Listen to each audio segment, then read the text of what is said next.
Good evening, ladies and gentlemen, members and officers, and welcome to the Development Control Committee meeting on Wednesday, the 4th of June. For the benefit of the members of the public attending, I'd like to explain who everybody is around this table. My name is Councillor Donald Sherlock, and I'm the chairman of this committee for this evening only. Down the sides of the table to the left and right are councillors who sit on this committee and who will be making the decisions on the applications put before us this evening. Along the back and under the windows are those councillors who are not on the committee but have asked to present their views. Actually, they're sitting up front. In addition, I'd like to explain that the Development Control Committee is a regulatory committee and not a political meeting. The committee will be looking at the evidence brought before us tonight and will make a decision based on planning reasons. We are guided by national and local planning guidance and policy. I understand that planning can be emotive and ask that everyone remains polite, professional throughout the evening. May I ask all speakers, including visiting members, to speak clearly and to return to their seats once their presentation is complete. No further dialogue between members of the committee and speakers will be permitted once questioning has finished. And may I ask all committee members to avoid repetition and ask members to keep any comments on each item to a maximum of 4 minutes. And first of all, I need to propose a vice chairman, please. So can I move? Thank you. Seconded? Thank you. Agreed? Agreed. Right.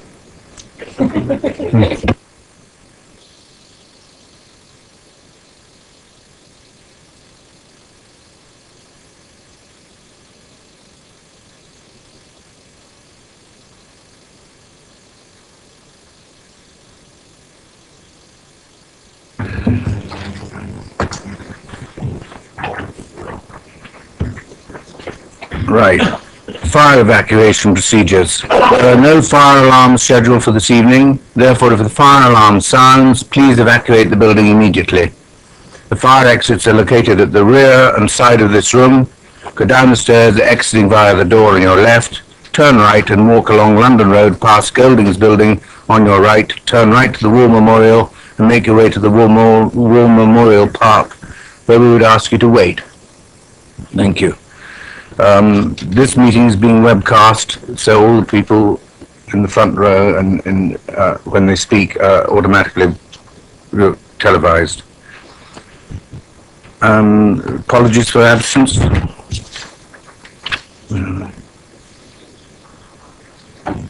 Councillor Dunlop. Any others? No. Resignations and replacements? None. Declarations of interest? None. Urgent items and announcements? None. To confirm the minutes of the last meeting held on the 7th of May, agreed? Thank you, I'll sign those later. Now we move on to applications for planning permission and public participation thereon. And the first one on the agenda is item number 1 on page 1 of 61, Ellis Farm, Wildmoor, Sherfield. And I will ask the officers to present the application, and then I will ask speakers to come up one by one. And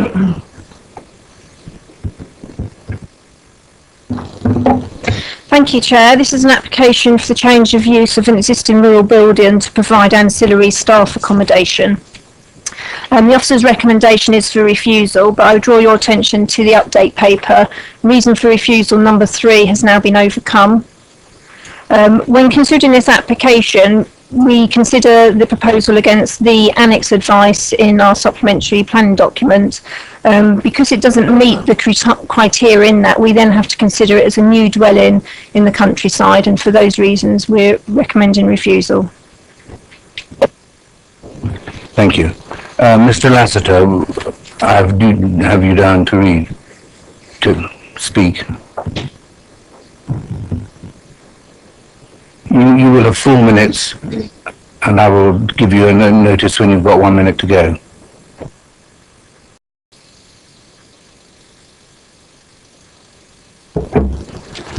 Thank you, Chairman. This application was put forward as a conversion of a traditional rural building. As such, in my view, it should have been considered under policies D6 and EC6. Consideration should also have been given as to whether the proposal accords with the NPPF presumption in favour of sustainable development. Policies D6 and E6 are mentioned in the report, but there is no assessment of compliance and no consideration given to the NPPF presumption in favour. Instead, the report concentrates on whether it is an annex or is tantamount to a new dwelling, and whether there is an essential need. In my view, these are red herrings and need not have taken up pages of text. We do not seek to argue that there is an essential need because that test does not apply to conversions under policies D6 and EC6. However, we were pleased to note that the Council's agricultural consultant confirmed that there is indeed an essential need for at least 2 full-time workers. Where we take issue with the consultant is in the statement that the essential need could be met in the existing dwelling. We also did not seek to argue that the accommodation should be considered as an annex, but it is true that if permission is granted, it will be occupied by a stud worker with the accommodation tied to the job. The applicant would not wish to have an independent dwelling in such close proximity to her home, so she would be content if a condition is imposed to prevent the establishment of a separate dwelling that is unrelated to the horse breeding enterprise. At paragraph 55, the NPPF sets out exceptions to the normal restraint that applies to development in the countryside. The exceptions include A, the essential need for a rural worker to live permanently at or near their place of work in the countryside. B, where the development would represent the optimal viable use of a heritage asset. Or C, where the development would reuse redundant or disused buildings. I say we tick all 3 boxes. The essential need is accepted. It will give the heritage asset a value that will ensure its future retention. And notwithstanding my disagreement with the case officer over the meaning of the word redundant, it is clearly a redundant building to which paragraph 55 should apply. I hope you can grant permission. Thank you. Thank you very much. Any questions, members, for Mr. Lassiter? Mr. Potter? Hello, sir. Just in respect to one area, if I can, I mean, I think in what you were saying, you said you took a different view to the consultant that the essential functional need can be provided in the existing farmhouse. You obviously believe it can't. Can you explain that to me? Yes. So yes, the existing farmhouse is occupied by the applicant, who is a lady of advancing years who does not wish to have a stud worker living in the house with her. An application several years ago to try and get an annex over the garage, but that was refused. And this building just seemed to be the ideal one. It's very close by and very close to the foaling barn where the worker would be needed.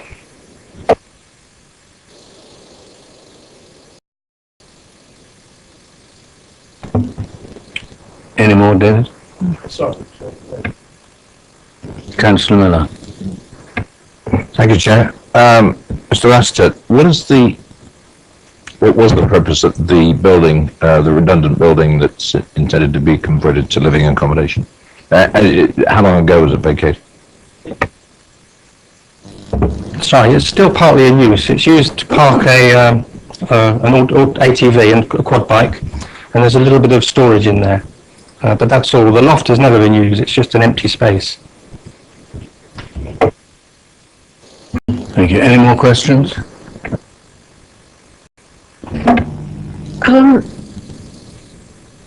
With regard to the horses, is it purely a stud? Sorry, because I know you're probably don't know an awful lot maybe about the horses, but is it just a stud now that goes on there? That's question number 1. Yes, it is just a horse stud, race horses. And how many employees altogether are there? Just the one, I'm told. So this would be the one that would hopefully go into the building, is that right? Right.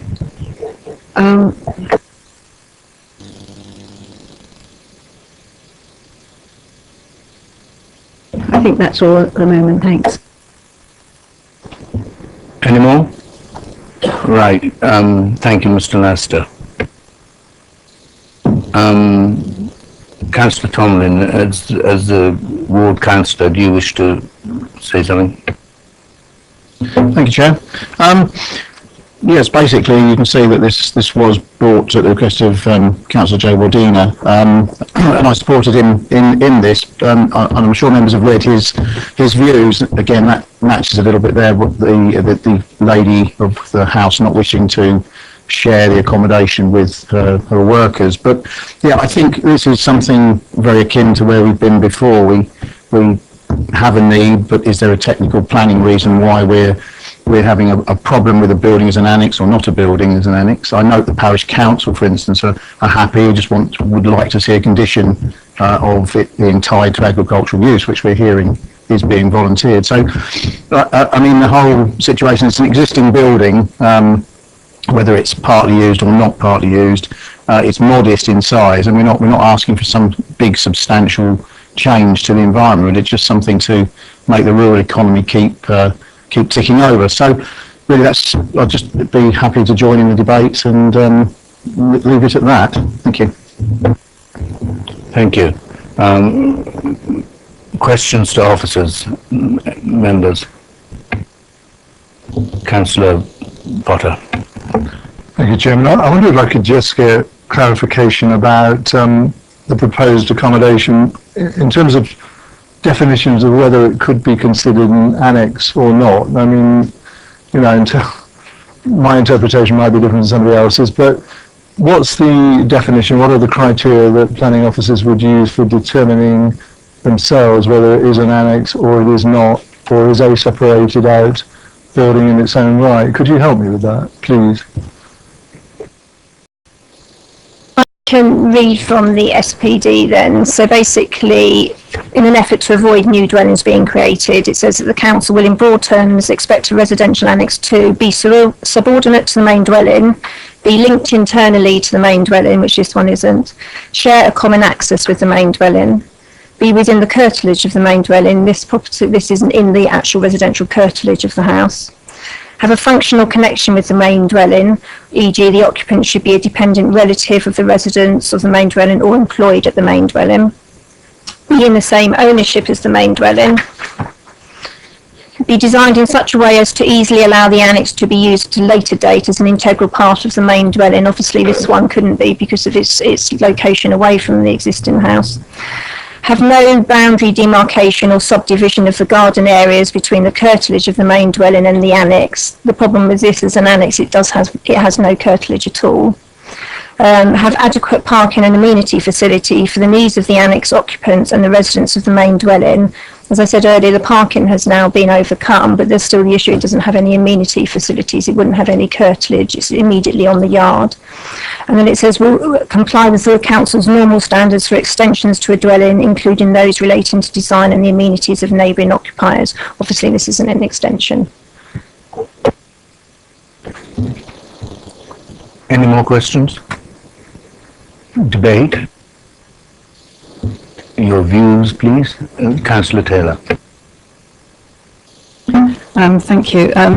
Having heard the definition of an annex, I know that we have in exceptional circumstances in the past approved detached annexes where we feel that there's a clear need for them. So I'd be happy to just, if we can prove that there is a clear need and that this has to be in this case. I take Mr. Lester's point that I think there's something slightly unreasonable about expecting a single lady living in a house needing a worker to say, come and live with me. We wouldn't expect agricultural workers to live in the main farmhouse, even if there is a spare bedroom. And so I do think that as there has been an established need, and we've seen that in the report, I think in this case, we could call it exceptional circumstances.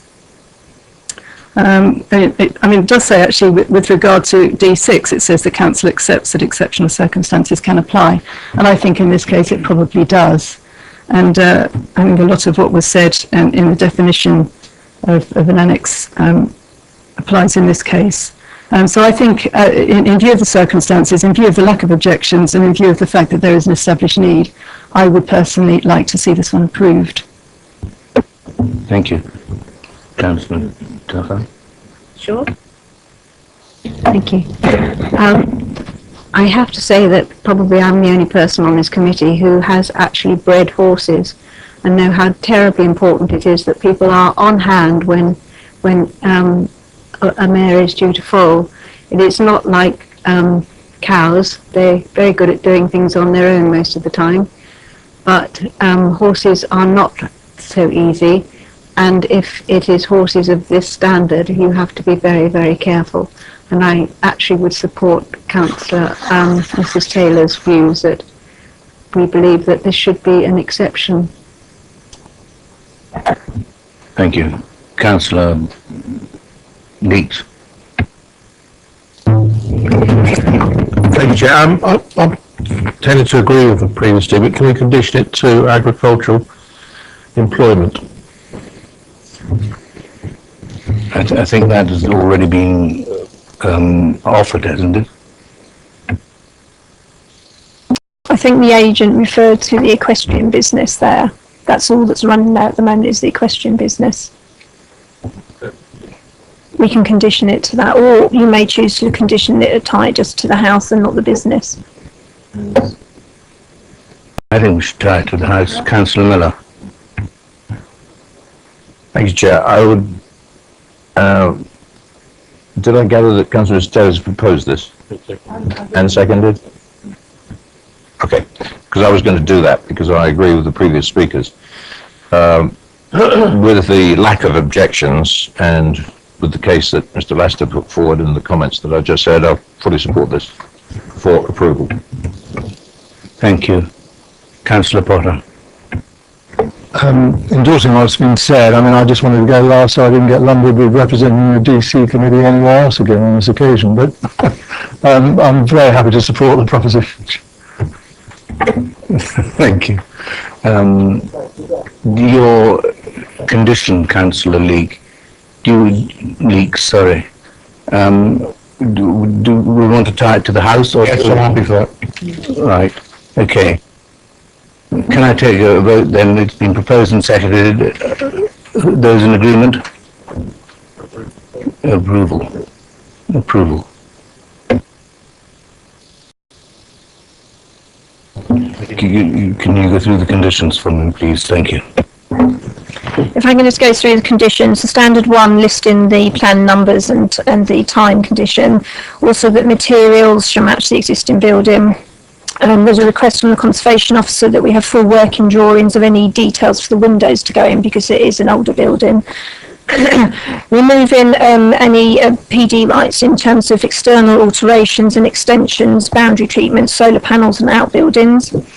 There's a requirement for back protection and mitigation measures, a construction method statement, parking, turning and cycle facilities to be provided, and then the tie to the main house. Thank you for that. Councillor Tomlin. So may I just ask why we would not want to put solar panels on and take that as a condition that you couldn't do it when it's not listed? It is a heritage building, it's an older property, so all it means is that they would have to, apply to us, and then we would make sure that it's actually located properly on the building and possibly not on the road frontage, which would be more visible. Now, our reasons for approval.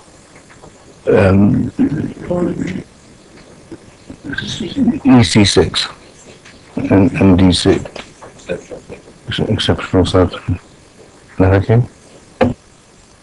Right, thank you. We move on to item 2, which is 124 Pack Lane, which is page 13 of 61. And again, I will ask officers to propose. Thank you, Chair. This application is for an extension to the first floor to include raising of the roof and construction of dormers, single-storey rear extension and erection of front porch. Members viewed the site last Friday. The application is before committee at the request of ward councillors. Members' attention is drawn to the committee update paper. In particular, members are advised that the distances between the proposed development and the neighbouring properties, as reported on page 16 of the report, are incorrect. The correct distances have been provided on the update paper. Officer's recommendation remains for approval, subject to conditions. Thank you for that. I have two speakers, Mr. Standing and Councillor Ann Court. Mr. Standing.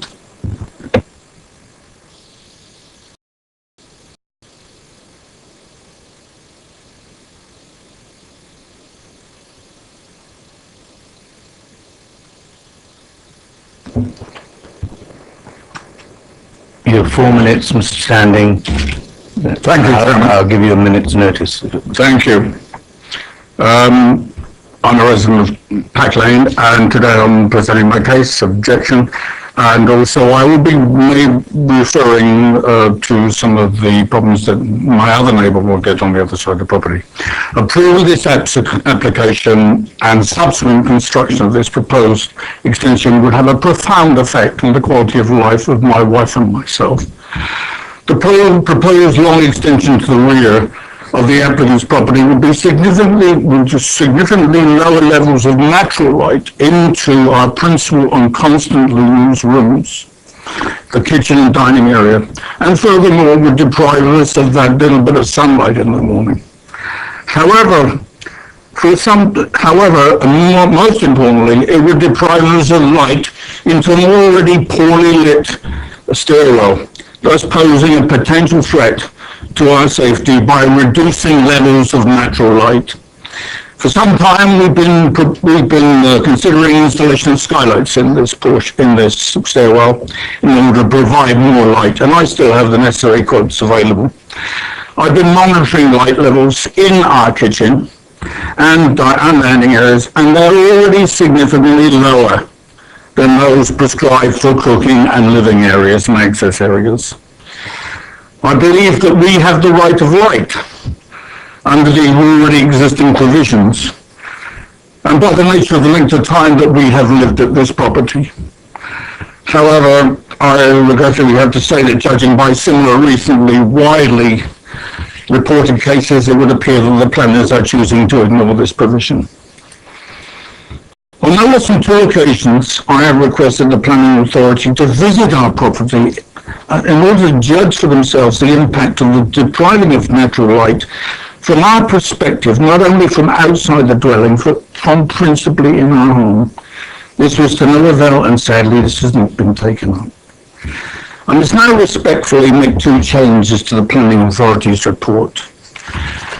Firstly, there is no mention in the public observation section as to the deprivation of natural light into our property occasioned by the long rear extension, which is a principal thrust of our objection. I must also challenge the planning authority's contention that we would be provided adequate light into our kitchen dining area by the very large window in the south wall. In the past, I've made significant modifications to these rooms in order to improve the natural light into these areas, by the replacement of previously light-limiting window and also removal of a partition between the dining and the cooking areas. Second, and most important, which I think you've already picked up on, the distance between the wall of our property and that of 124 is 1 minute, Mr. Standing, 1.4 metres, which is extremely limited, and I'm surprised it's not 3 metres. And this will be very limited in terms of access for the building work.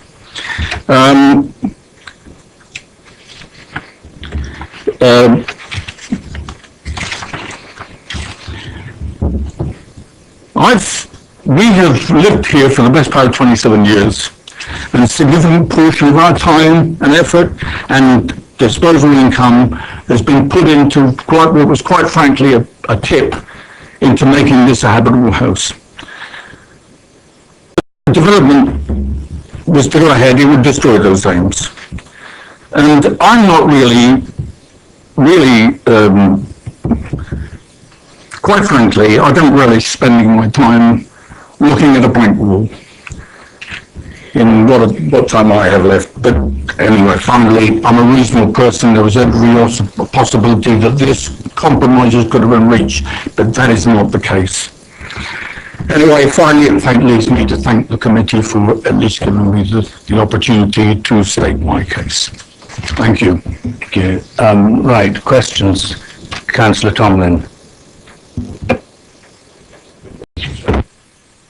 Good evening. Can I just go back over something you said, obviously your comments about overshadowing. Do I understand that you did submit letters to the planning authority using those words about overshadowing of lights and things? Okay, thank you very much. Councillor Leeks.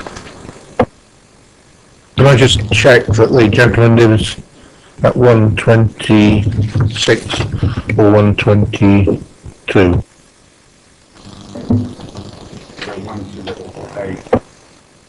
Beg your pardon, no. Any other questions? Thank you, Mr. Standing. Now, Councillor Hancourt.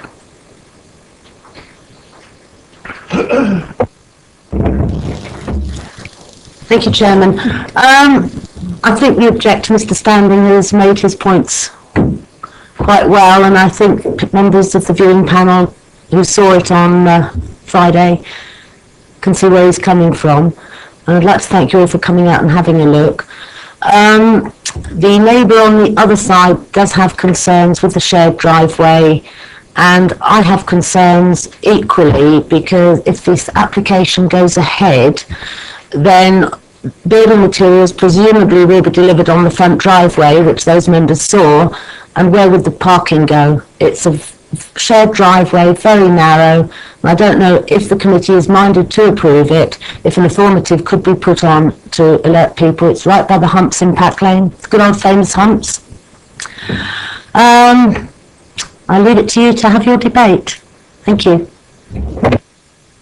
Thank you, Councillor. Any questions for Councillor Court? No? Questions to officers? Councillor Miller.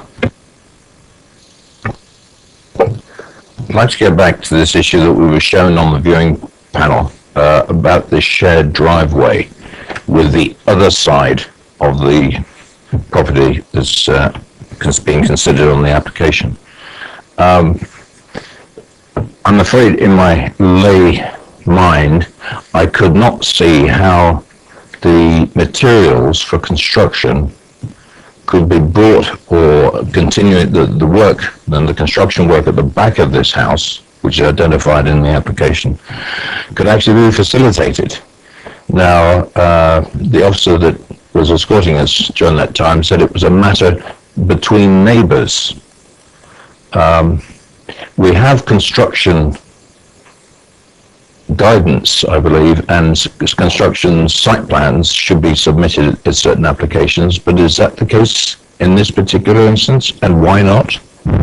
Given the circumstances of the access. Yes, if members have particular concerns about how construction materials, construction vehicles, that type of thing would be managed during construction works, then we can impose conditions which we call construction method statement conditions. They basically require an applicant to submit details to show us how they're going to manage their site during construction works, where they propose to store materials, where operatives would park. Obviously that would help to control some of the issues that you may be concerned about. In terms of obviously the shared access, it would be a civil matter for the applicant and the neighbour to obviously make sure that the right agreements are in place, so that the applicant can make sure that they can deliver materials, for example, to the rear of their site. That's something that the planning authority can't get involved in, but certainly if members wanted to, a construction methods statement condition could be a possibility. Supplementary, yeah. I'll carry on in the same vein here, that I'm not quite sure that I saw any comment from highways in the report. And the implication mentioned by the ward councillor, and it's very obvious because I think most of us know the kind of traffic flow on Pack Lane, hence the humps, the speed limiting humps, because the only parking would be in the front of the site, if you will, with a shared drive, and there is double garage which is shared at the end of that shared drive at the rear of the properties. That would, the logical consequence to that is that the occupants are going to be forced to park on the road. Now, surely highways must have considered this. There's no mention of it in the report, and it's very obvious when it was brought to the attention of those of us visiting. That's going to be quite a hazard. Why no comment from highways?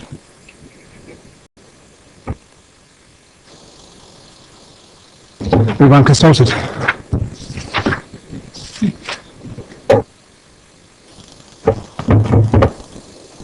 Councillor Tomlin.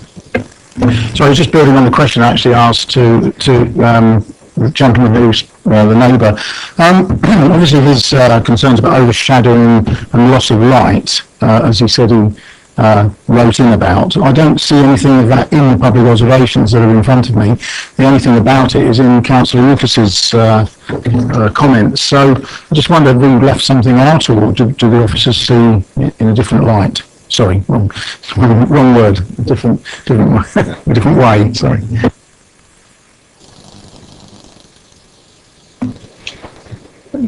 There are letters there from the gentleman who spoke, and he has referred to loss of light. I think in the second to last bullet point, where we've said it would have a profound effect on the objector's well-being and quality of life. I think that's how we've summed it up. We could have been more precise and referred to the loss of light, and we haven't. That's our admission. Any more questions? Councillor Potter. I just want to go back, if I may, to the construction aspect of things like this, Chairman, if I may. Possibly straight outside the sort of planning conditions we can apply, but I ask guidance from the officers. I mean, in regard to its relationship to 124A, which I think we would all agree is very close, and the fence that we saw between the properties again is very close to this property seeking to be extended. In physical construction terms, I don't quite see how you could build this new brickwork without laying bricks overhand, or alternatively getting the approval of the next door neighbour, which obviously in this case probably wouldn't be forthcoming. I don't know how we overcome that type of physical difficulty. How do you construct? You wouldn't be able to get scaffolding up there without agreement between the parties, it seems to me. So how does that thing get overcome in the context of any approval we may give to this?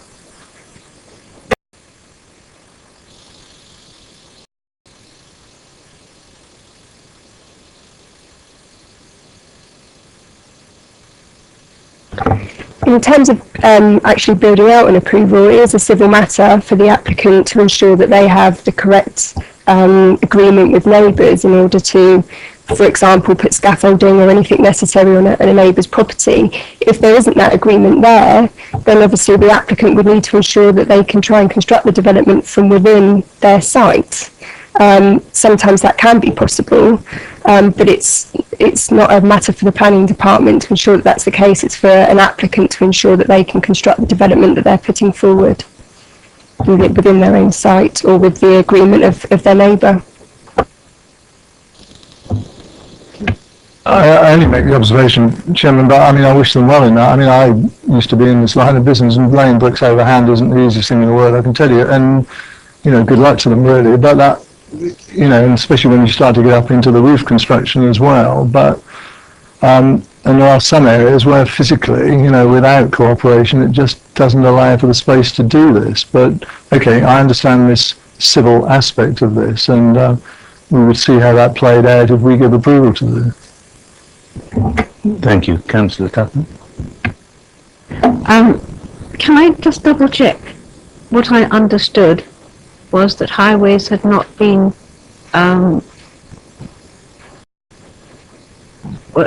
were they asked about it at all? I thought you always consulted on everything. No? No, they weren't consulted on this particular application, and they're not consulted as a standard on all applications. It's only if, for a particular reason, we choose to consult them and require their advice. And you didn't think it necessary here? No. Any more questions to officers? then let's have into debate. Is anybody, Councillor Miller? Thank you, Chair. I'm going to repeat something I've repeated, I think, at most DCs, of the value of site visits. This is an example that Friday morning is very, very valuable time, well spent. Again, I would have to say that without going to view this particular application, and we had just read what was in the report, we might have been misled on this distance apart from the two properties. Okay, we went out and none of us could believe it. And I thank the officers for actually putting it into the update paper and correcting it, because I think some of us were having a bit of a hard time relating one with the other. And because of that, we just ended up with 10 or 12 minutes of discussing the practicalities of this being implemented. I appreciate, as Councillor Potter just said, it's a civil matter, but common sense leads you to think, how can it be built? In this particular case, given the presentation from the next door neighbour. Moving on to the application itself and the proximity of this 1.4 metres, whatever, the extension would creep back against the neighbour's property that distance apart, and it would overshadow and break the natural light into his living accommodation. I think, given what was presented by Mr. Standing, he has made every effort in the existing circumstances to improve his particular light access into his living accommodation. I think that is material because it's a quality of life issue. Doesn't say that in the planning documents, but that's what we're trying to do. We're looking at sustainable development and extensions to houses. Yes, we need people grow, but not at the detriment of neighbours who tried their best to establish a good quality of life, if you like, sustainable. And we've heard about all these questions of light in our lives very recently in the papers. I can't go along with this. There are parking issues. I think highways should have been consulted in this particular case, given the location. And it's a well-known location to the members and the officers around this table. I can't support this application as it sits with us at the moment. Various reasons. It's the proximity to the adjacent bungalow, and I'm not 122A. I'm getting a bit mixed up. 124 is the adjacent property. Well, if the application is 124, I believe, but Mr. Standing's property would suffer, and its quality of life would suffer if this application went ahead, and I can't support it. Thank you, Chair. Thank you. Any other comments from councillors? I mean, akin to Councillor Miller, I mean, the real dilemma, I mean, obviously it goes without saying, I understand, I think we all understand the need of the applicant, in terms of what they're seeking to provide, and, obviously single-storey extension isn't going to be sufficient for the need, and the bedroom provision can probably only be done one way. All of that I understand and respect, but there's no doubt, I mean, I think it's as probably the words of Councillor Ekus in this regard, it would severely affect the property next door. There is no getting away from that, I think. And the dining area, kitchen, living room and cooking area, I mean, I think we looked at that. To be frank, I think subjectively none of us were much impressed really with the light that they experience now. I mean, when you look at it, and to anticipate this type of two-storey extension with the impact that would have could only be imagined. It's clearly going to be very detrimental and would virtually, in my view, deprive those areas of all natural light on that elevation. And the living accommodation there and the living standard within that adjacent unit would be intolerable, I think, really. So it is that dilemma, I think, obviously, but because of that, I find it I would support Councillor Miller in saying we cannot approve this application in its present form. Thank you. Do we have any other comments? Or do I have a proposal from Councillor Miller? Yes, I'm certainly happy to propose that we refuse this application, based on the remarks certainly of myself and Councillor Potter. If you want the reasons for a refusal, I'll run through the reasons for approval and turn them around, because I think it's the easiest way, and at least we're going to get the right sort of setting in this. It's not appropriate in design terms, and would dominate, certainly would dominate the adjacent property, not so much the host building. If there was a 10-metre separation between the two, we'd be talking something different here. And it does not comply, and I'll take advice of whether this is policy E1 from the MPPF that we're referring to in this, because it's, you know, sort of turning the concept around a little bit, but it's the impact on the, going on to reason 2, the proposed development would result in an undue loss of privacy and cause undue overlooking, overshadowing, overbearing. I'm not sure about noise, but it's, I think you get my drift on the paragraph 2 there. I cannot make any comment on 3 because we've not had the professional advice from Highways on this application, and that's a Highways thing. I'm looking at the reasons for approval here, and I can't counter something I haven't seen. It would be probably an objective view that, knowing the location, there would be an impact on highways. Whether it's adverse or otherwise, I'm not quite sure, because certain arrangements would have to be made, and I don't know how that would be executed. Is that clear enough for you? Thank you, Councillor. That's very helpful. I think then the main issue is the overshadowing on 124A Pack Lane. So the design that leads to that is not the design per se; it's just the fact that it's the impact on the neighbouring property. So that would be the one sort of only reason for refusal. I think on the issue of the highways part, I understand the points that members are raising.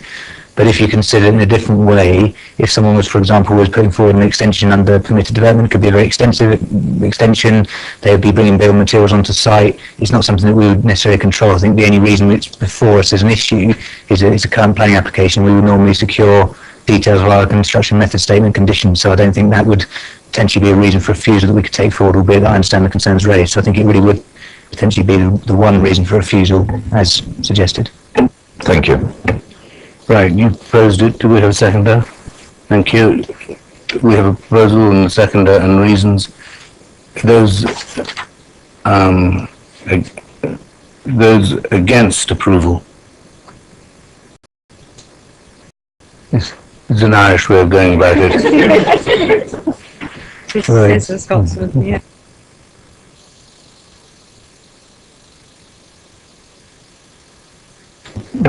The application is refused.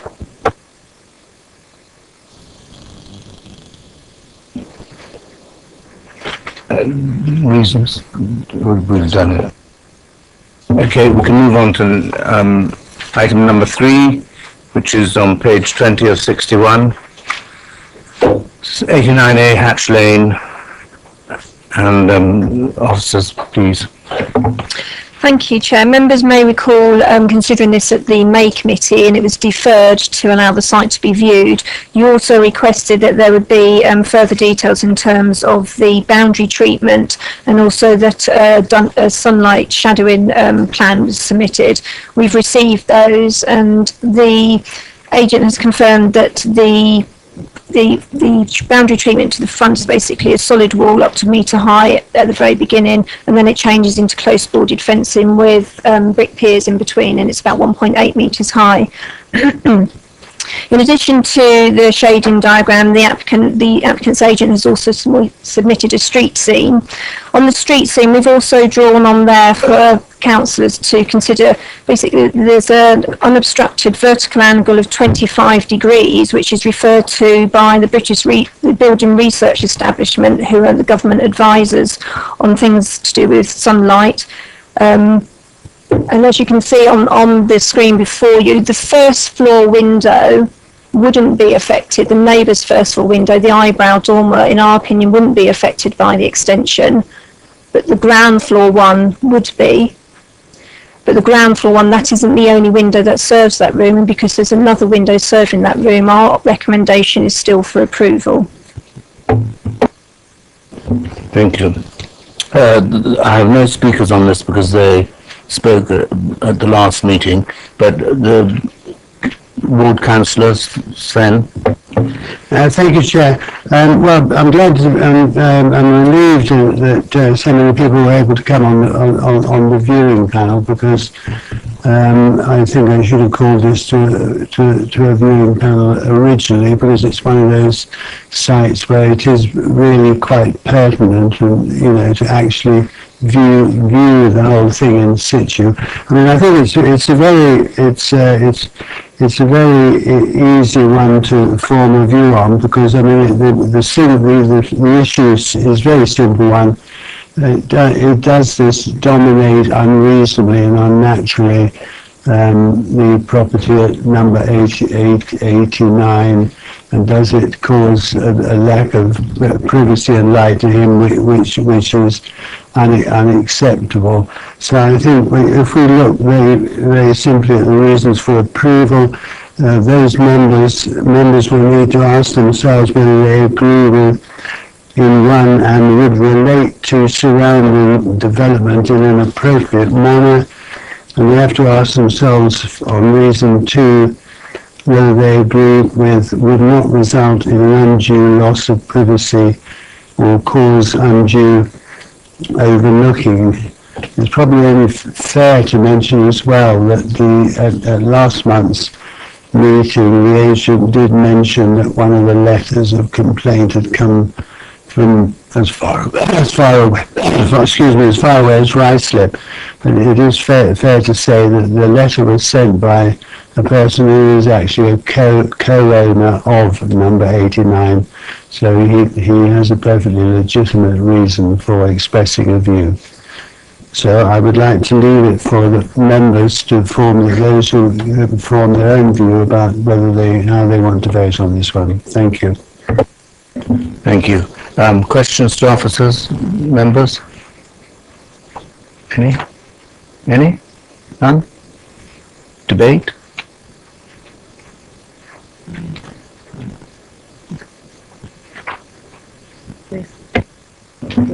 Councillor Potter, thank you. Perhaps I can start off. I mean, contrary, I think, probably to what I said during the contribution I made in the last application, I don't see this one being as detrimental to the adjoining property as I was saying in respect of Pack Lane. Of course it will have impact, and that's described, I think, in the officer's report on page 23 of 61. But I think having regard to the distance between the properties and the size of the extension that's proposed, and the way that the roof which is proposed in terms of the extension, the barn hip roof, I don't see it having the same implication for the adjoining dwelling, and therefore I support the officer's recommendation on this application. Thank you. Any other? Councillor Leeks. Thank you. I have a proposal and a seconder for approval. Those in favour?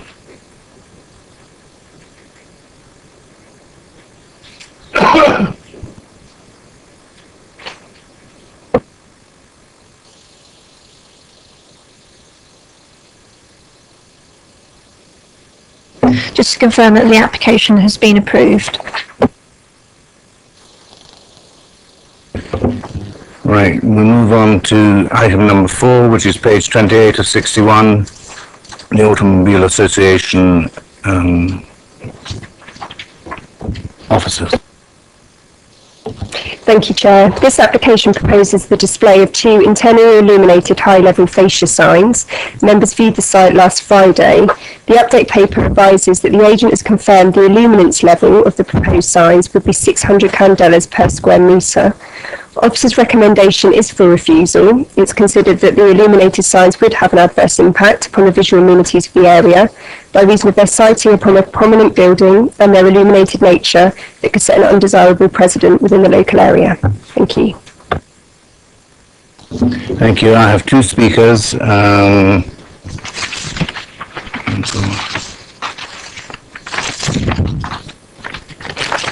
It's just changed, isn't it?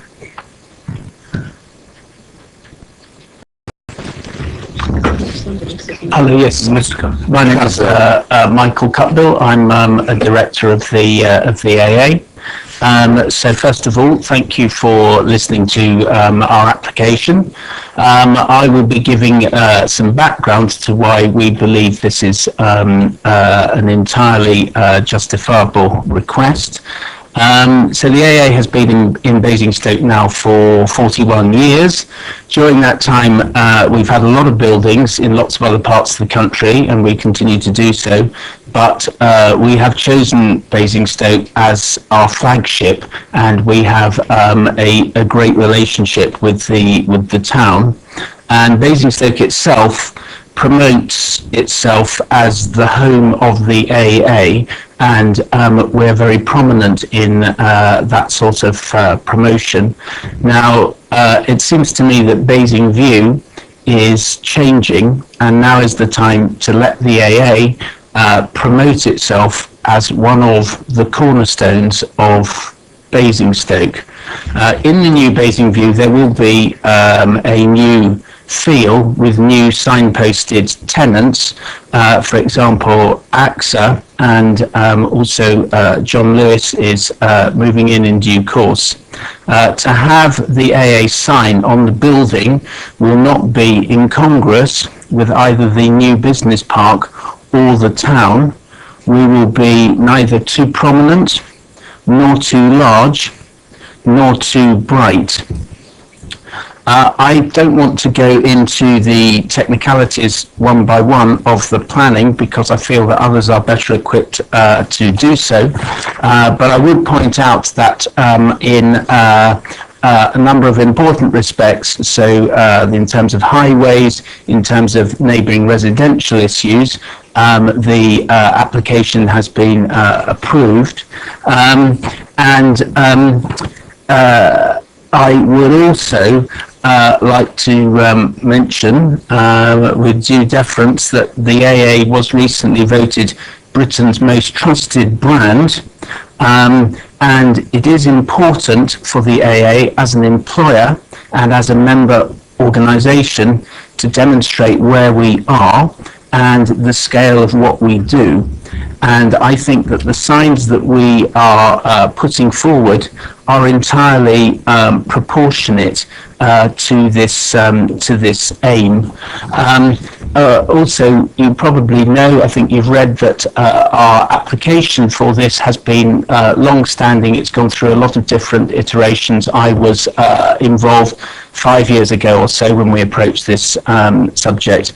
But as I say, I think times have changed, and Basing View is changing, and we have adapted our proposals in the course of shaping them to Mr. Cutbill. to meet as many of your concerns as possible. I'd point out that the 2 signs are actually on the northern and eastern faces of the building, which means that the predominant sight lines will be with the town in the background.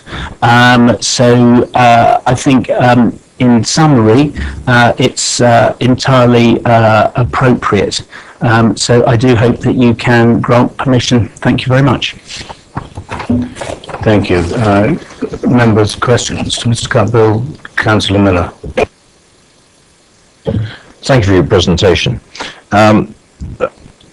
I've been fighting ever since I saw this application when we went on the voting panel. At one time, were there not signs on that building identifying it as the AA. I'm talking about maybe the 1980s. To be honest, I don't know. There is a sign at the moment, which is right down at ground floor level. That is obscured by the tree line. And one of the suggestions that came up was that we should chop the trees down to let that sign be viewed. I didn't think that was a very environmentally friendly thing to do. Thank you, because at the time I didn't live in Basingstoke in the 1980s, but I was driving up this the 339 on a regular basis to Lancashire, and I didn't know that building from Adam, but I knew it was the AA building, and I'm convinced that there was a sign on that building back in those days. So I think precedence has been set, because I got a nod from a colleague here. What is really the driving force behind illuminating these signs? The AA logo I got very little problem with, but why the illumination? If you have a sign that's unilluminated, then during dull weather, it's really not going to show up very much. So we just want to make it a little bit brighter, and so we've got moderately lit proposal. I think you've probably seen the thing about the number of candelas. So we are taking into account the fact that we don't want to be visible from space. That's not what we're attempting to do here. Any more questions? Right, thank you, Mr. Campbell. Councillor Gavin James.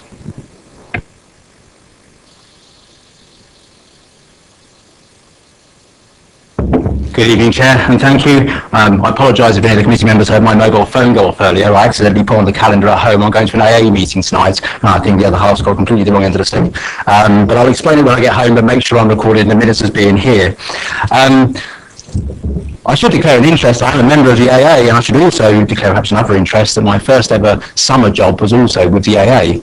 But if we're around the table talking about experiences of the AA, anyone who's lived in Basingstoke 40 years would probably have something to say, because the AA has been that important as part of our history. It is a landmark building. As you come home on the M3 after a long journey, particularly out of London, you know when you see the AA building you're getting close to home, and you kind of feel relaxed and comforted. When Basingstoke grew up in the 70s and transformed from a market town to the regional commercial hub it is today, it was the AA building that was the start of that. And the AA that was sort of the high point as we promoted. And as we now look to regenerate Basingview, once again, we use the AA. If you look at our economic strategy, we talk about being proud to house the AA headquarters. When we talk about Basingview and encouraging other businesses to come to Basingview, we talk about the AA headquarters. We're very proud of being part of the AA's history, and also the AA is very proud to be part of Basingstoke's history. The AA arriving in 1973 was the best thing that happened to Basingstoke since 1972 when I arrived. Well, that's a personal view. So I'm talking in support of this application because I think it's very important that we support the AA and what they want to do and promote themselves. They are good brands. A brand that enhances Basingstoke, improves Basingstoke. As I know in this council, there are certainly councillors who currently work for the AA, there are indeed councillors who are on AA pensions, having retired from the AA. So it is a massive part of Basingstoke's history and heritage. As local ward councillors, Sue and I have both written to support this application. I think the applicant's been very sensitive to residents. The AA signs are not pointing towards, particularly in residential areas, they're facing up the A339 and also out towards the M3. Although 3 metre by 3 metre illuminated sign sounds very scary, we have to remember it's on the 18th floor, it's some 64 metres up. Now, some of the criticisms, if you like, or reasons for refusal are slightly concerning. In terms of these signs will be very visible, I guess any kind of advertising does need to be visible, otherwise you wouldn't have any advertising at all. I know the Heritage Society will have do a lot of work with them and support them on many occasions on many things that they say. I think on this occasion they've mentioned low-flying aircraft. Well, I imagine if we've got any low-flying aircraft with partially sighted pilots, 3 metre by 3 metre illuminated lights might actually help them avoid the buildings. And in addition, I didn't really see highways have no issue or concerns with it either. So I think the reasons for refusal are perhaps a little bit weak, and I think it's very important we support one of our major business partners, a long-term business partner, who I hope will continue to support the borough for many years to come. So I can't give you any technical reasons why you can grant it, but I would certainly suggest we do grant the application on the basis that we want to encourage people to come to Basingstoke, and we are very proud to have the AA here in Basingstoke. Thank you. Any questions for Councillor James? I should add, as I've got 46 seconds left, the other reason was it may set a precedent. I would be surprised if we're setting a precedent to any other commercial 19-storey buildings in Basingstoke, because there doesn't seem to be too many of them. So I shouldn't let it and I have every confidence this committee considers every application on its merit individually, and so I'm not concerned about the precedent issue. Indeed, thank you. Okay, no questions? Thanks very much. Questions to officers, members? Councillor Taylor. I do understand that the AXA building has some illumination at night.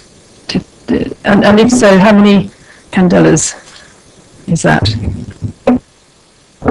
Yes, the AXA sign is illuminated. There's a condition attached to the permission which limits that to make sure it doesn't exceed 600 candelas as well. No? Sorry? Do you want to ask? Not ask a question. No. Any other questions for officers? Right, any expressed views? Councillor Miller, followed by Councillor Leake, followed by Councillor Hood. I'm jumping the deep end here, Chair. We've heard some views from the applicant. Going around coming down the ring road on the viewing panel, I would have to get on the floor of the bus to see the 18th floor. So there's no highways issues here for distraction, I would say. I think Councillor James put it very well. There's no reason why we shouldn't promote probably I wouldn't call them venerable, but probably one of the initiating companies of the growth of Basingstoke back then. I'm going to put forward a motion to approve this application. I think it would enhance Basingstoke. Yes, the company, the AA, hardly needs promoting. It's a byword in this country. But I think it would give that something extra to Basingstoke. That it is the headquarters of the AA. Thank you. Thank you. Councillor Leake was next.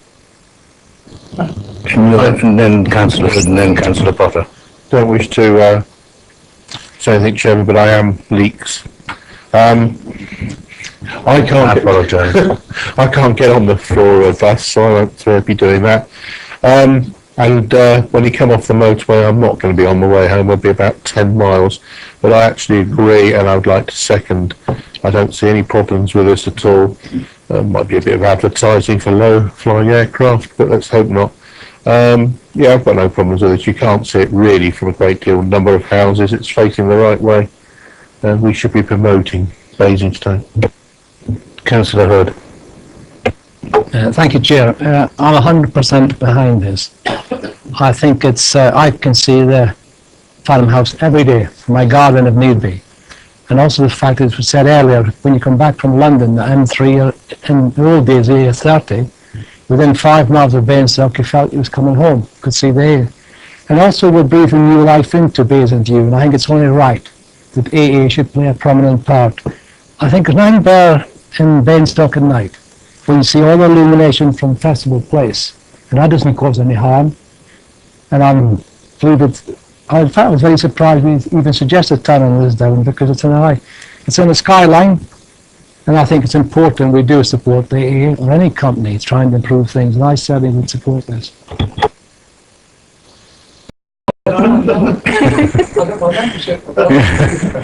Councillor Bonham. Just repeating things on there, but I mean, it's always good to hear Councillor Gavin Jones' mildly humorous contributions. And obviously, what I would say on a serious front, it's nice to have local ward members being clear in their views about an application and expressing them. I mean, I support this application, and as somebody joked, I think when we were out and about, at the very least, it will remind me to renew my RAC membership. So. Thank you. I have a proposer and a seconder. Those, are we approving or disapproving? Those in favour of approval? That's it.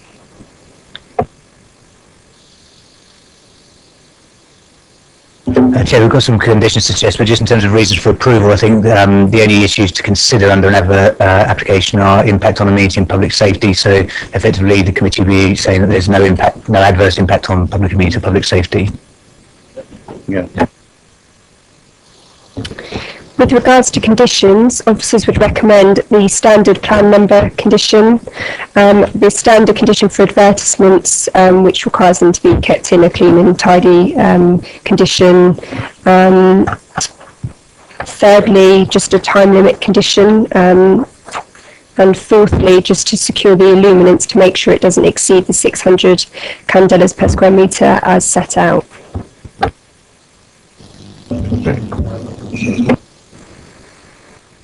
Chair, there's one other element to this as well. Is that I understand there was a discussion with the applicant with regards to the elevations in terms of the position of the sign. You'll notice that on one side the sign is right at the top, and on one it's sort of slightly further down. If committee were happy with this approach, if the applicants still wanted to offer that, I'm not saying it has to be done, but if the applicants were happy to offer that, if that could be secured as an amendment to the application after the committee's decision. So it could be either as shown or with the higher one slightly lower down, if members are happy to. We would like them equal heights, wouldn't we? Yes. Yeah, right. No, it could be either, yeah.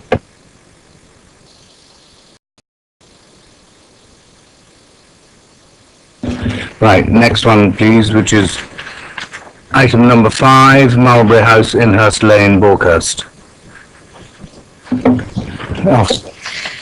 Thank you, Chair. This is an application for single-storey extensions and alterations to an existing dwelling to create a 3-bed dwelling. It also includes a change of use of agricultural land. Members viewed the sites, and I refer you to the update report and the results of the reviewing panel. Also, just to note, we've received one further letter of support, and the officer's recommendation is for approval. Thank you. I have five speakers, Mr. and Mrs. Maltby, Mr. Hartley and Mr. Lassiter, and finally the ward councillor, Councillor Michael Bound. Can I have Mr. and Mrs. Maltby first, please?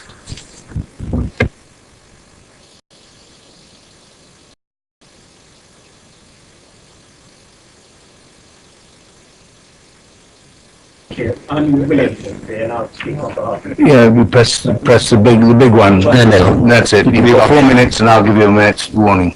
Thank you. I'm William Maltby and I'm speaking on behalf of both my wife and myself. We are one of the neighbours who will be affected by these proposals. And by way of introduction, this is the third planning application to convert what is currently a modest building into a much more substantial house. Even though this application is much smaller than the previous 2 applications, it's still a massive increase in size and scale.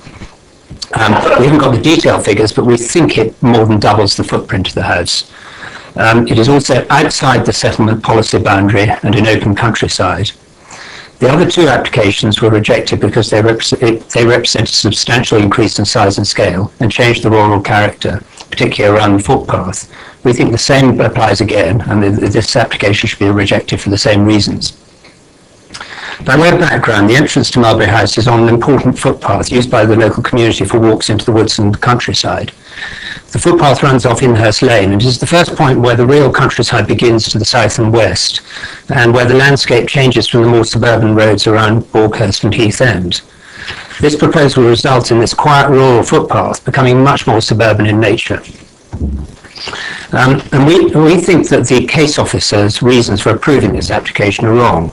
We think that the case officer is focused on the reduction in size from the last application, where actually we think the real issue is the massive increase in scale, that doubling of footprint, from in a location outside the settlement policy boundary. It clearly doesn't preserve the landscape character, and it's not an appropriate design, and it definitely affects neighbouring properties, including ourselves and others, and actually also the dog walkers who pass, and so many of whom have written in. By the way, I know this has already come up, but we can already see the lights and hear the noise from Marbury House, so we'll definitely be affected, and we're not one of the closest neighbours. So just by way of reminder, that the February 2014 application was rejected by this Development Committee, and the same issues still apply, even though this is a smaller and a single-storey building. And just quoting from the reasons for refusal, the proposed development, by the virtue of its scale, bulk and design, will be out of keeping with the surrounding rural area, and therefore result in an adverse impact to the landscape character and visual amenity of the area. Well, that certainly applies again this time. The second reason for refusal was that the proposed extension would fail to be subservient, will visually dominate and compete with the host dwelling by virtue of its bulk and scale. And it would fail to respect the simple form, scale and proportions of the existing dwelling, and would fail in accord with E1 Appendix 13 of the Design and Sustainability SPD. Well, again, this with the doubling of the size is going to mean that it will fail on that count too. And then also, if you go back to the September 2011 case when the planning was refused on appeal, the inspector said the application turns a modest structure of simple design into a substantial house. That's clearly the case here. It will suburbanise what is currently a quiet rural footpath, and therefore have a domesticating effect upon the existing character. That's certainly the case. And she also pointed out that the environmental benefits of removing the dilapidated buildings would fall far short of justifying this harmful impact on the character and appearance of the area. Finally, I'd like to say this proposal also incorporates a change of use of land from agricultural to residential use. Whatever happens to the building application, this change of land use is completely unnecessary, and there's no justification of this land, which is outside the settlement policy boundary and an open countryside, to be made residential. That's it. Thank you very much for hearing me. Thank you. Members, any questions to Mr. Maltby? Councillor Potter. Hello, Mr. Maltby. I'm sorry if I should know, it's my mistake, but where exactly do you live in relation to this dwelling? I live just to the north. I live just to the north. Do you see, if you follow the line from that pond, you can just see at the top of this thing, it's Hawkhurst House. And it's my land that borders right up against this.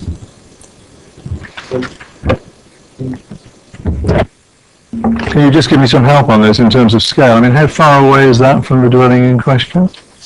I should think that's about 400 yards. Maybe 300, I can't place it exactly. Any other questions for Mr. Maltby? No, thank you, Mr. Maltby. Mr. Hartley and Mr. Lassiter.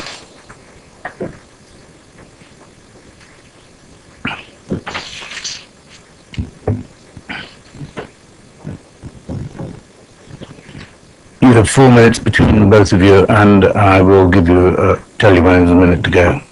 Thanks. Thank you, Chairman. I don't propose to say much because the officer's report identifies and addresses the material issues.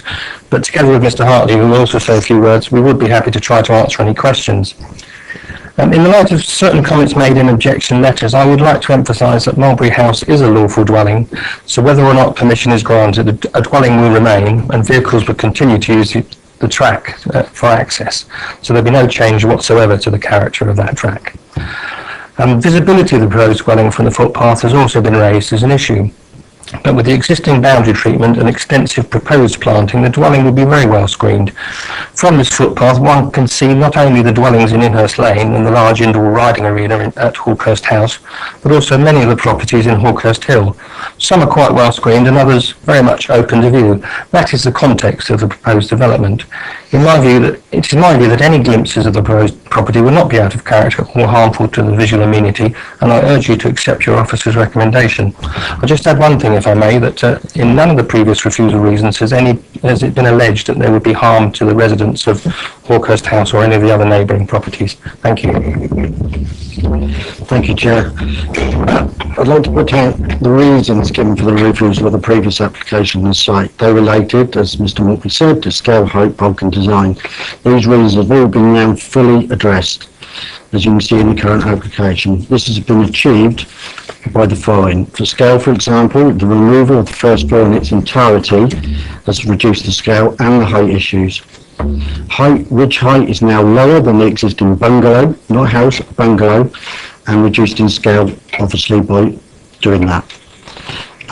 Bulk, the width has been further reduced by 4 metres, and as Mr. Mortley referred to the appeal decision, 12.25 metres smaller than that decision. In total, the reduction in the floor area is nearly half the previous application, in fact. The style, we've changed materials. For example, we've used timber cladding, for example, to help it blend in with the countryside and the feel of that environment. All of these changes I've just mentioned in this application could possibly not be seen as grandiose by any stretch of the imagination. Just to clarify, the fence referred to in the officer's report as being recent was in fact erected in 2010, therefore it's not recent. There have been, I think, 7 letters of support for this application. I'm very pleased to see that one of them being the parish council, who represents the majority of people in the parish, and therefore objectors clearly are out of kilter with the local opinion. With all the very significant changes we have made, I trust the DC will now support this application. Thank you. Thank you both. Members, questions for either Mr. Astor or Mr. Councillor Tomlin? Thank you, Chair. Can I just confirm on the plans, not the elevations, but on the plans, the existing building, is that remaining virtually in its entirety, or the external appearance of it, and then the house being grafted onto one side of it? Yes, exactly correct.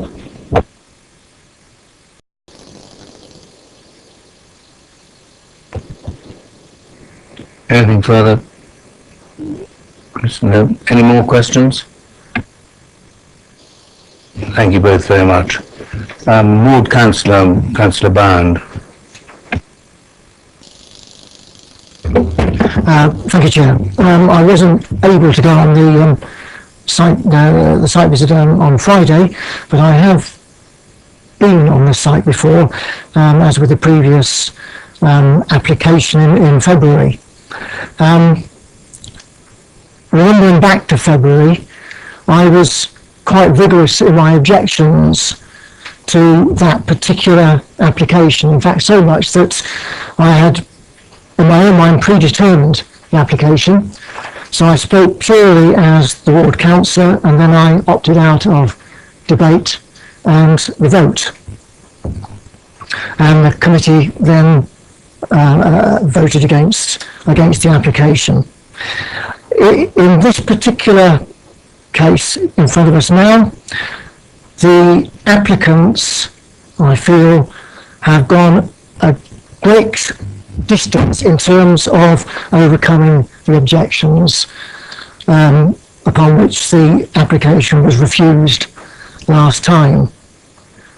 I still feel that whilst it is a single-storey dwelling, as Councillor Tomlin has hinted at, it is a huge, great extension on the side of a building that already exists, and that is the qualm that I have in terms of in my own mind wanting to approve the application. And what I would like to do now is just to listen to what comes out in debate. Thank you. Thank you, Councillor. Questions to officers, members? Councillor Miller, followed by Councillor Tomlin. Thank you, Chair. We've come across this kind of application before, and it comes down to when is an extension bigger than the host dwelling? an extension in simple terms, as far as I've experienced in my own life and watched, is normally, a rear extension to a residential dwelling house. But this, I don't know what the percentage is of the original dwelling house and the size of this particular extension. Do we have a feel for it? Because it looks about 135, 140%. That's one heck of an extension. Could I have some guidance on this? Is an extension as long as a piece of string? I haven't got any figures in terms of the percentage that this is an increase. We used to, many moons ago, and some councillors here might remember it, we used to have a policy that said you could only extend a property by 50%. On many occasions, we couldn't hold such policy at appeal, and it was each case on its own merits. As a rule, you would say that an extension should be subservient to the house, to the host dwelling. But as has been seen earlier on today, you've approved the extension to a bungalow, which has totally changed the character of that and has raised the roof. And you couldn't say that that was actually, a proportionate extension. You have totally changed the character. So there are exceptions to the rule. In this instance here, we're of the opinion that whilst it is a large extension, it doesn't have any harm. There's no landscape impact anymore. The landscape officers are happy with it. And our advice would be, yes, it's a large extension, but it sits well with what's there and it won't have any harm anywhere. So that's why we recommend an approval. But there is no hard and fast. You can have up to 50%, 100%, whatever. It's each case on its own merits. Happy. Any more questions? Right. Any opinions, views? Councillor Goddison, followed by Councillor Potter. Thank you, Chair. Well, I was able to go on the viewing panel. It's a very, very substantial site. It's a single-storey bungalow. I think it sits very neatly in the site. I can't really feel that it impinges in any way, in any major way on any of the neighbours, and I would say I'm certainly happy to go along with the recommendation of the officers. Thank you. Councillor Potter, followed by Councillor Taylor. I'm certainly akin to Councillor Goddison, Chair, and I think the applicant, with advice, has made substantial changes. I, like others, wasn't happy with what we saw some months ago, but I think this is perfectly acceptable, and I'm not quite so hung up about the scale of extensions to dwellings. It's clearly to create a 3-bedroom unit specifically designed for particular purposes. I think it's fine. I was particularly keen to see the condition that talks about the unwanted buildings that are on the site at the present time being demolished, and that would be a condition, I think, which would clearly improve the whole of that area. I support the application, Chairman, and would be happy to second if that was a proposal from Councillor Goddison, what he was saying a minute ago. Thank you. Councillor Taylor. Yes, I won't repeat what's just been said. I entirely agree. I commend the applicant for not just tweaking the previous one, but actually completely changing it and making it so much more appropriate. And when we went on the site, I would say that the new dwelling will be barely visible from the footpath. I think it's a large, attractive site in which the present bungalow looks rather inappropriately small, so I think it will actually make a far more appropriate dwelling place on that site, and I fully support it. Thank you. Councillor Tucker. Thank you, Mr. Chairman.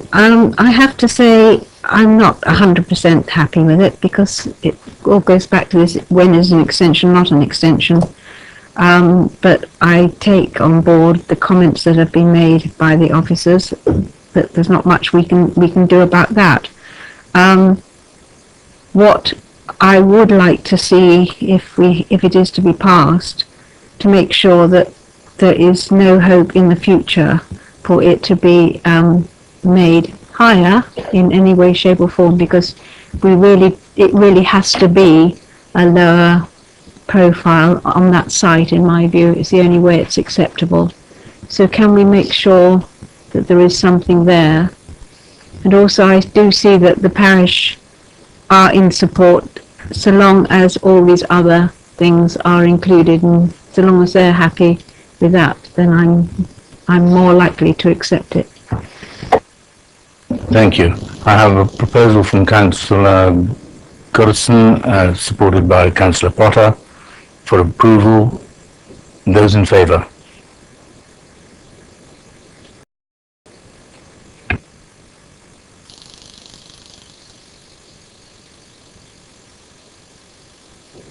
Councillor Miller.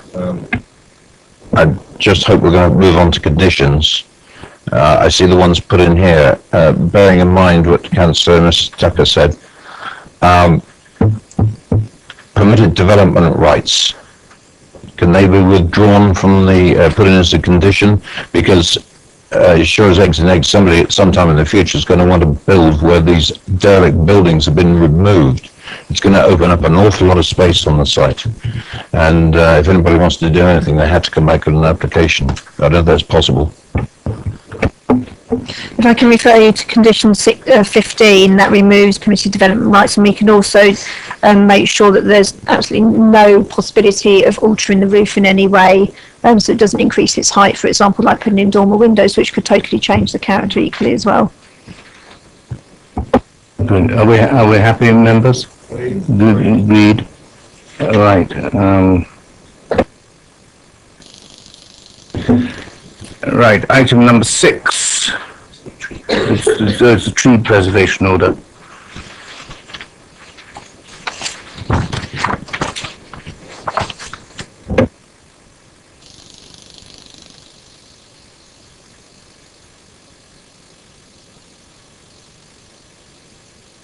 Officers present. Thank you. This item is to decide whether to confirm tree preservation order BDB 573 at Tudor Farmhouse in Dean. The order was made in response to a notice to fell first 5 yew trees and then 2 yew trees at the property. The residents concerned about shade and safety, in particular the tree nearest to the house. The council feels that, or officer feels that the level of shade isn't significant enough and is outweighed by the amenity that the trees provide, and that there isn't enough evidence to permit or evidence to suggest that the trees are dangerous. So members can decide whether to confirm the order or not confirm the order, or to confirm the order on just one or more of the trees. Thank you. We've no speakers on this, so ward member, sorry. Yes, it is. Apologise. Thank you. Those of you who are on the viewing will have visited this site and seen the 5 large yew trees, very attractive yew trees in Tudor Farmhouse garden. My own view that I've formed since going there, and it's not a general view, but I do believe that where there are large and elderly trees in a residential curtilage and close to a house, we have to look beyond the principle of just preserving the trees. The residential curtilage is primarily for the enjoyment of the resident. And as you know, the original application was by the owner was for the removal of 5 trees, and she is prepared to reduce that and just ask for the removal of the 2 trees closest to the house. It clearly is a lady who wants to cooperate and has offered to plant 2 more appropriate trees in their place. As the parish councillor who was there said, there's trees, especially yew trees, all over Dean, and the village can't sustain all of them as they grow bigger and bigger. My view is that as those 2 trees are quite close to the house and they really are sucking up the ground, I would propose that we allow the TPOs on the 3 yew trees furthest from the house and allow the owner to do what she likes to the others. Are you proposing that? Right, you second it. We have a proposal and a seconder for removing 2 trees. Yes, you may. You say about replacing them with 2 others. Can we make sure that they are a distance away, because trees grow? But I wouldn't like to be here in 60 years' time and 50 years' time. Might it be a blooming miracle? With the same problem.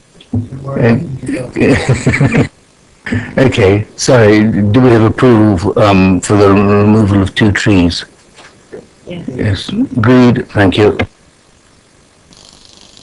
Can I just make the point that if we're only confirming on 3 trees, not the 5, there's no enforcement powers to require the replacement planting, so it's relying on the residents' goodwill to do that. Okay, so just to confirm, the tree preservation order will be confirmed on 3 yew trees, so confirmed subject to modification. Thank you. Anything else? That's it?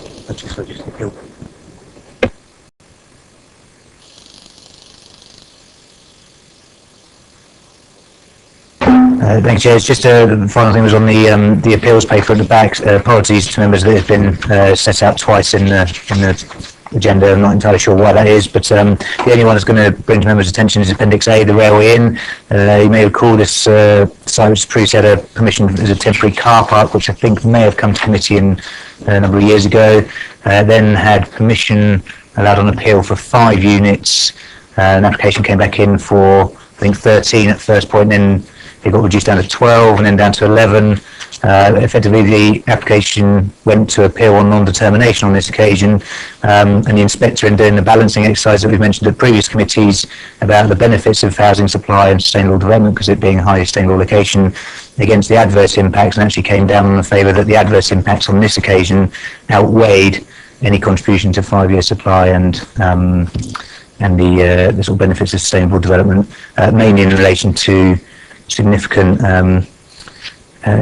deficiencies in the amenity space, but also the potential impact on highway safety through displacement of parking. So I think it just demonstrates that where there are sort of clear reasons for refusal that can be evidenced, then there are potential things that can be pursued in that manner.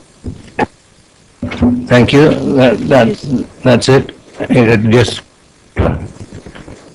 I wonder if you could just indulge me. I just wanted to say on this last meeting, if I may, I mean, can I offer my thanks to you as Vice Chair and occasionally Chair of this committee, and the good experiences, to be frank, we've had throughout the year. I'm not sure whether I'll meet you again in this setting. We'll see, won't we? There's lots to happen. And could I also just give my thanks to officers who've put up with and indulged me in particular, I'm sure, over the year, and I'm sure they've got their own views which they'll keep to themselves, I know, but I mean, it's been good-spirited, and I think that's been the nature of our discussion throughout the year, and that's been helped genuinely by the sort of chairmanship we've experienced, so thank you for that. Thank you very much indeed, and I reciprocate the words entirely, and we'll see who is, if any of us, are here for the next DC.